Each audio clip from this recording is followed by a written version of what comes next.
Hi, I'm Wes Allen with DM Tales, and today I'm going to be ranking the 6 games that I've run. Let's roll it.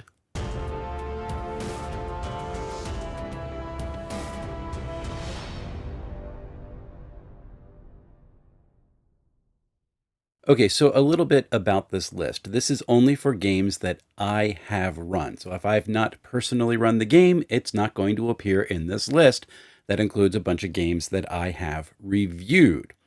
Secondly, this is my preference on how I like to run the games. If you have a different list of games, or if you've run all these games and ranked them differently, that is perfectly okay. It says nothing about either of us except we've had different experiences, different preferences, or different opportunities. And that's pretty much it. So don't worry about it if you rank these games differently. I'm fine with all that. Let me know how you rank them for your table. And if you have a whole bunch of games that I have not run that you would rank as your top games to run, share them in the comments below because I love getting lists like that and I love interacting with people about the games they enjoy running because I learn so much about this hobby. Let's get to the list. So, my least favorite game to run should come as no surprise, and it is the only game on this list that I have no desire to run again. I'll play it again, I just don't desire to run it again. And that's because I just don't get 5e. I have never figured out how to make the game challenging for players. Characters are so powerful almost from the jump from the game. I know people say that the challenge rating is not broken, but it's broken because every time someone says, well, to use the challenge rating properly, you just have to, and then describe a way that running the game is just not fun for me. So 5e is just not a game for me as a GM. I don't like how things are set up. I don't like how difficult it is for me to get my brain around it to try to make it challenging for the players. And it just is not something I want to go back to anytime soon. If you enjoy running 5e, that's great, and I'll play 5e because it is a fun game to play, but running it, not so much. And there is no way on earth that I'm going to be going out and purchasing the 6th edition. And Wizards of the Coast whole nonsense about this as not being a new edition is utterly ridiculous. It is 6th edition. So, not going back there. So I've only played 2 sessions of Numenera, and I'm still getting used to how the game functions in play, which is probably why it's ranked at this point in the list. But I have had an absolute blast. It is a lot of fun. I have a very limited understanding of where play is going at the beginning, so simple prep is really cool. A lot of it is done just by theater of the mind, so if the players want to go somewhere, I can run somewhere else with them. I can create NPCs on the fly and make them interact in the world really, really easy. And the game has a really simple mechanic. It is all pre-roll crunch that takes away adding in modifiers and all that sort of nonsense. It just is very, very simple. And I enjoy a lot of setting up the difficulties and injecting my own intrusions into the narrative in order to change things up. If things are getting a little too stale, I can make it suddenly a little bit more challenging, and I enjoy that a whole lot. I have also enjoyed when players come back with their own intrusions to try to alter the narrative a little bit in their favor. And in fact, I have a player who has enough experience points to start the process of tiering up his character. And instead of doing that, he's holding on to them just so he can introduce player intrusions during the game. I do need to remind him that I can refuse an intrusion. That's something that I want him to be definitely aware of, but it's a lot of fun. So this is a really cool system. I enjoy it a lot. There are some downsides to it. I do think that character creation, because of the way that Numenera characters or Cypher System characters in general are set up, is very, very page flippy. You got to flip through a whole bunch of different sections and look up all the different details of what the different descriptors and types and foci do to change your character up and how that impacts your sheet. So that's a little bit difficult. I'm not a fan of the free character sheets. I think they are utterly beautiful It's just that they're too busy. I think they get in the way instead of allowing you to present information as a way to kind of glance it. There's a paid character sheet that does a really good job of this, but a lot of people don't want to pay for character sheets nowadays. You just want to download the PDF and go for it. I would also say that what I've discovered with my players, because we're all getting to know the game at this point, we don't know what the different abilities do. It almost requires you to have card handouts to have all the player characters' abilities listed and with full description so that they can see how they can interject this into different encounters. Our last session, which was last night, we had a lot of page flipping going on just because we're still getting into the verbiage and understanding of the game. And it wasn't too bad because the rest of the game moves so fast. It's all really new language for us, but it was just too much. The other downside for Numenera is that the core rulebook of Numenera Discovery is way expensive, which is not a knock on Monte Cook Games because they're selling at a point where they can make a decent profit to stay in business. But it's a little more difficult to encourage players to get their own rule books so that we can have multiple copies at the table. I think a couple of folks have PDFs. A lot of folks have gotten the player's book or the starter kit that allows them to flip through stuff. But that's only tier 1. It doesn't have the ciphers in it. All this stuff is a little bit more difficult. So what I will say is this, despite that need of some more paperwork in order to make Numenera run smoothly at the table, at least in my experience, which is limited at this point, I will say that this is going to be moving up the list the more that I play it because it's fast and flexible, doesn't require a whole lot of prep, and encourages the players and the GM to create a really vibrant adventure and a world in which they are functioning. It's really, really cool, and I've enjoyed running it. So this is a fine game. I've played about 7 or 8 sessions of it over the course of a year. We had a campaign going. People's schedules all got wonky, and it just kind of fell apart. It's been replaced by Numenera. In fact, I was struggling with whether or not I should reverse where Numenera and Castles and Crusades are on this list. But it is a really nice game. I think the Siege engine, which is the engine that runs all of Trollord Games games, is really fast. It is a simple mechanic. It makes characters have to choose between primary and secondary attributes, which is going to have a huge impact on the types of things they can reasonably attempt, especially at lower levels, which I really like. I think there is a lot of danger inside Castles and Crusades, so there's a real tension when you're going on an adventure. Castles and Crusades is the only game on this list where I have had a character die so far, and that says something. And it was a meaningful death that people really remember, so that was kind of cool. Why isn't Castles and Crusades higher on the list? And it's probably because it's a style of game which scratches an itch that's already being scratched by a game that I have higher on this list. And I don't need it to be that high up. I find the other game to be a little bit faster, and it has mechanics that kind of speak to me from where I was growing up, and so that's kind of where I lean towards. But Castles and Crusades itself is a really good game. It's a neat take on an advanced Dungeons & Dragons style game. It's about where 3rd edition would have been had TSR kept developing the game, which I like. And I would run a CNC adventure again in a heartbeat. In fact, as our table collapsed, one of the things I said is we'll keep this open. If we haven't a chance to come back and run an adventure with all these characters, we will definitely gather people together and do just that. So it's not really broken as much as it's on hiatus. And this is a cool game. If you get a chance to play it, I do encourage you to try it out. So this is weird because I've done exactly 1 session of this game, and I didn't even complete the adventure. It was just a playtest for something that I was planning on running and didn't get a chance to. And I've only played in 1 adventure of it myself, but Index Card RPG has just got something that has got my brain hooked. It is a wonderful system. Very simple D20 mechanic. All your attributes are just modifiers. And then there's the concept of effort in order to achieve tasks both inside and outside of combat. You have a whole bunch of different levers that you can use. That's a metaphor, by the way. And each lever is going to use a different die inside the game in order to apply effort.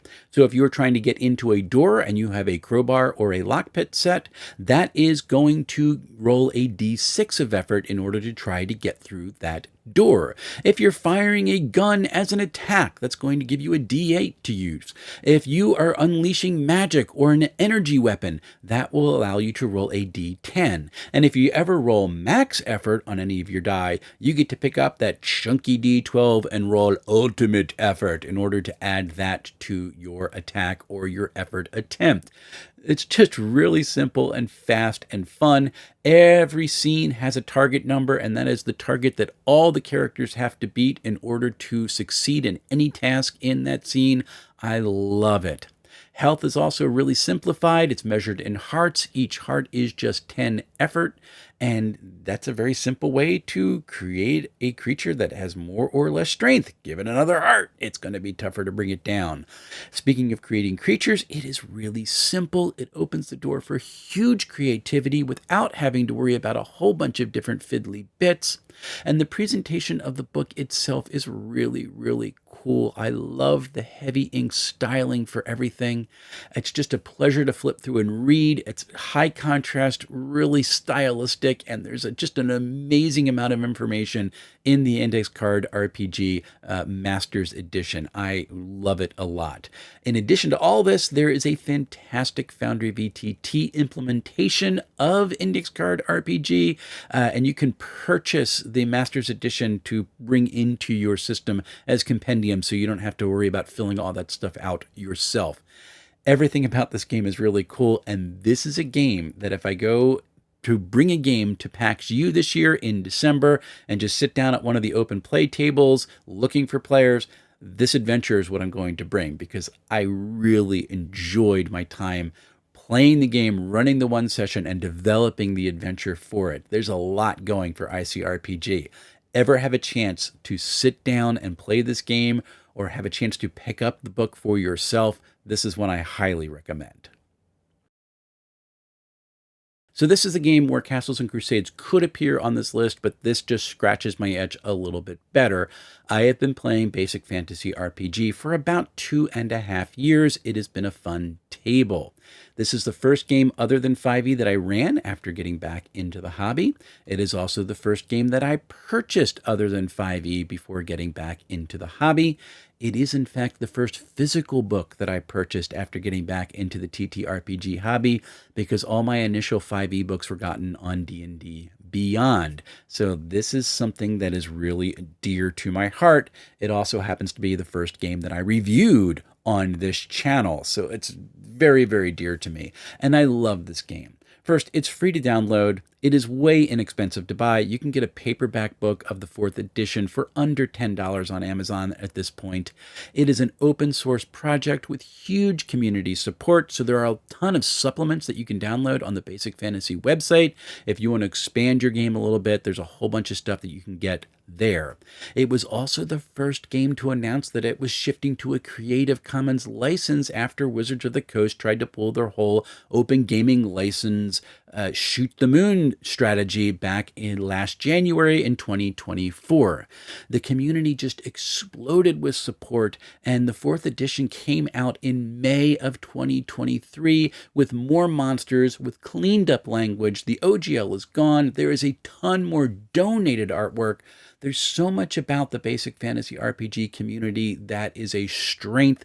And if you get into it, you will find a great place to develop your gaming chops and have a fantastic time doing it. Now, it doesn't have a unified mechanic, which is something that a lot of folks nowadays see as a negative. But I see it as a way to get all the different dice involved. It makes character classes feel unique. So a thief picking a lock or a cleric turning undead, it doesn't have the same die roll. It gives all these special tasks a different feel. And that's something I really appreciate about Basic Fantasy RPG. Now, it is a game which feels a lot like the games that I broke into the hobby with. That would be Moldvay Basic and Cook's Expert Set. That's where I entered into. So nostalgia is a huge factor for me in my appreciation and my enjoyment of running Basic Fantasy RPG. But it is fun. It is flexible. I have had a ton of fun running it for my players. They've had a great time playing it. And it would be first on my list if it were not for the game that is holding the #1 spot. basic fantasy RPG for the cheap buy-in, for the great community, for the immense amount of resources you can download for free from their website, and just the huge value that you get in picking up the print copies that they tell you not to buy, by the way. This is something that just pick it up. You will enjoy it and you will appreciate it. That's my recommendation anyway. So Easy D6 is role-playing mayhem. I mean, first off, there's no stats in the game. If you're good at something, you get a boon. You roll 2d6, you keep the higher number.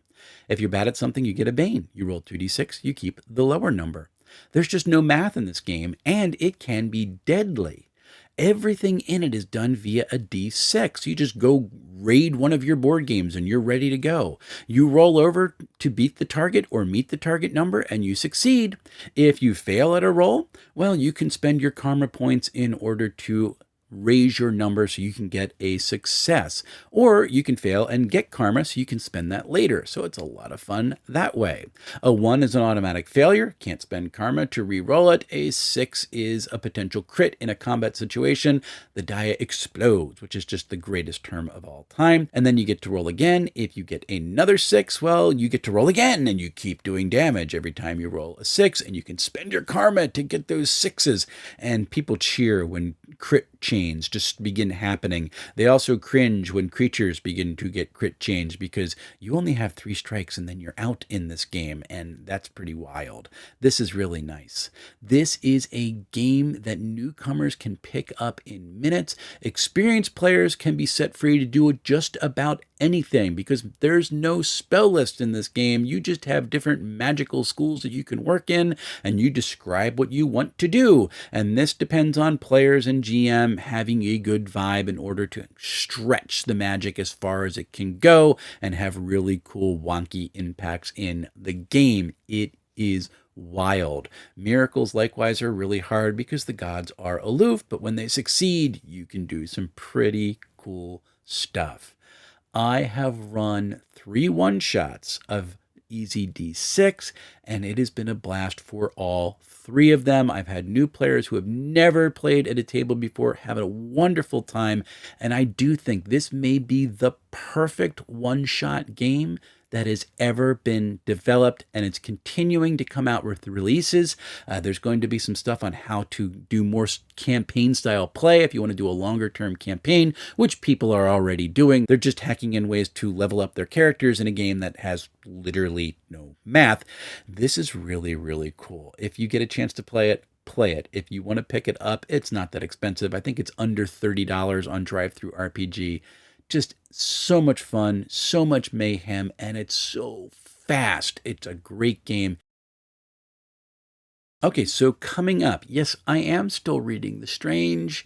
I'm reading about all the different worlds right now, and what I can say is that creativity is off the charts. You're not just going to Tolkien-esque fantasy land or to some, 50s science fiction weird science world on the other side.